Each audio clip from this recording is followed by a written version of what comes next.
I'm 101 years old, and I need to tell you the one thing you must stop doing if you want to survive past 60. It's not smoking, it's not drinking, it's not eating junk food. It's something you're probably doing right now. Right now, while you're watching this. And if you don't stop, it will rob you of your independence, put you in a nursing home, and shave years off your life. But before I tell you what it is, and I promise I will tell you, I need to tell you about my brother Raymond. Raymond was the healthy one in our family. Never smoked, barely drank, ate his vegetables, did everything right, or so we thought. But Raymond had a desk job, worked 40 years as an accountant, sat in that chair 8-10 hours a day. Then he'd come home and sit in front of the television until bedtime. He retired at 65 thinking he'd finally enjoy life, but his body had other plans. Within 2 years, Raymond couldn't walk to the mailbox without stopping to catch his breath. His legs swelled up, his back gave out. He couldn't get off the toilet without grabbing the rails. By 70, he was in a wheelchair. By 73, he was in a nursing home. Raymond died at 76, not from cancer, not from a heart attack, from a body that had forgotten how to move. The last time I visited him, he grabbed my hand and said, "Claire, I should have listened to you. You told me to move more. I thought I had time." He didn't have time. None of us know how much time we have. The doctors called it sedentary death syndrome. I call it the chair disease, and I watched it kill my brother. Here's what nobody tells you. Sitting is the new smoking. Studies show that sitting for more than 6 hours a day increases your risk of dying early by 40%. 40%. It doesn't matter if you exercise for an hour in the morning. If you sit the rest of the day, your body still pays the price. When you sit, everything slows down. Your circulation drops. Your muscles weaken. Your metabolism crashes. The blood pools in your legs instead of flowing back to your heart. And here's the worst part. Your body starts to forget how to move. Your hip flexors shorten. Your glutes stop firing. Your calves, your second heart, stop pumping blood. And one day, you go to stand up from a chair and realize you can't do it without help. That's the beginning of the end. I've watched it happen to so many people. They sit their way into weakness. They sit their way into dependence. They sit their way into a nursing home. And the tragedy is, it's completely preventable. So here's what I need you to do, and I need you to really hear me. Stop sitting all day. I don't mean never sit.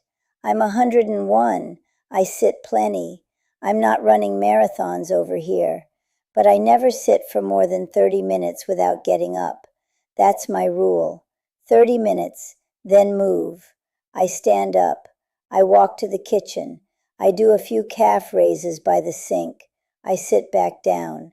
That's it. It's not about exercise. It's about interrupting the sitting. Every time you stand up, you wake your body up. You tell your muscles, "We're still using you. Don't give up on us." Every time you sit for hours without moving, you tell your body, "We don't need you anymore." And eventually, it listens. Raymond sat for 40 years. His body got the message loud and clear. I've been interrupting my sitting for 30 years. My body got a different message. That's why I can still get off any chair without help. That's why I can still walk to my mailbox. That's why I'm still in my own home at 101. Now let me tell you what I do. Every morning I do my calf raises at the kitchen sink. 30 of them. Takes 2 minutes. That wakes up my second heart. Every time I sit down for a meal, I stand up and sit back down 3 times. No hands, just legs. I call it my never get stuck rule. And throughout the day, I never let myself sit for more than 30 minutes. I set a little timer on my microwave. When it goes off, I get up, even if it's just for 60 seconds. Those 60 seconds add up. They're the reason I'm not in a wheelchair like Raymond. Here's something else you need to understand. The chair isn't just killing your body, it's killing your brain. When you don't move, blood flow to your brain decreases. Your thinking gets foggy. Your memory gets worse. Studies show that prolonged sitting is linked to higher rates of dementia. Sitting doesn't just make your legs weak, it makes your mind weak too. I think about that every time I stand up. I'm not just saving my legs, I'm saving my brain. Now I know what some of you are thinking. Claire, I have a desk job, I have to sit. No, you don't. You can stand while you take phone calls. You can walk during your lunch break. You can set a timer and get up every 30 minutes just like I do. You don't have to change your whole life. You just have to interrupt the sitting. And for those of you who are retired, you have no excuse. You have all the time in the world to move. Don't waste it in a chair. Here's the real truth. The nursing home isn't full of people who got sick. It's full of people who stopped moving. They sat down one day and never really got back up. Every hour you spend sitting is an hour your body gets weaker.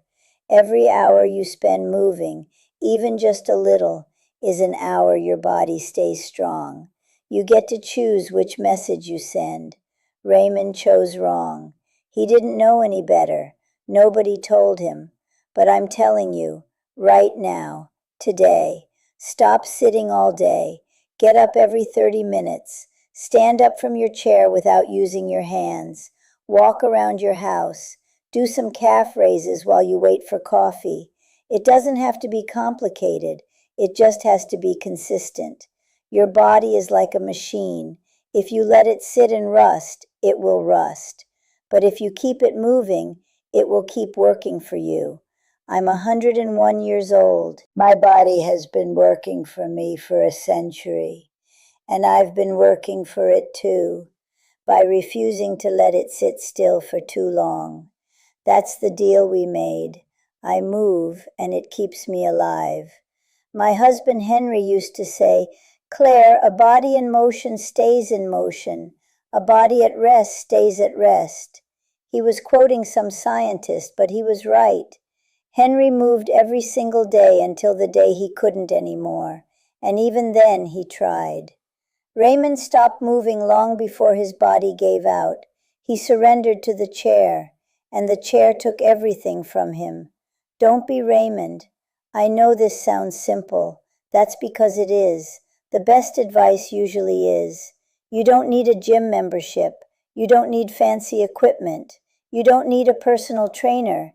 You just need to get up.